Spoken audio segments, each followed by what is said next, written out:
Hello everyone.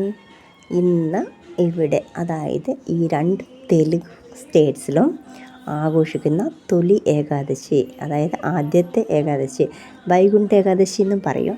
അതാണ് അന്നേരം ഇന്ന് ഇവിടെ എങ്ങനെയാണെന്ന് വെച്ചാൽ എന്തെങ്കിലുമൊക്കെ ഡീപ് ഫ്രൈ ഐറ്റംസ്, അതായത് നമ്മുടെ സാധാരണ ഏറ്റവും കുറഞ്ഞ പൂരിയെങ്കിലും ഉണ്ടാക്കണം.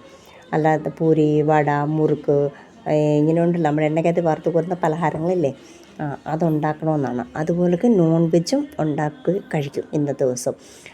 ഇങ്ങനെ പറഞ്ഞു കേട്ടിട്ടുണ്ട്. അത് ഇവിടുത്തെ ഞങ്ങളുടെ അമ്മായിയമ്മ പറഞ്ഞു കേട്ടുള്ളതെന്ന് വെച്ചാൽ ഇന്നത്തെ ദിവസം നമ്മൾ ബോൺസ്, അതായത് നോൺ വെജ് മട്ടനൊക്കെ ഉണ്ടാക്കിയിട്ടേ, മട്ടൻ ചിക്കനൊക്കെ അതിൻ്റെ കാല് ഇട്ട് പാത്രത്തിലിട്ട്, മട്ടൻ്റെ കാല് ഇങ്ങനെ പാത്രത്തിലിട്ട് അടിച്ച് കഴിഞ്ഞപ്പോൾ ആട്ടുകാലിൻ്റെ ആ സൗണ്ട് വൈകുണ്ഠത്തിൽ മണിയടിക്കുന്ന സൗണ്ട് പോലെ കേൾക്കും അത്രേ.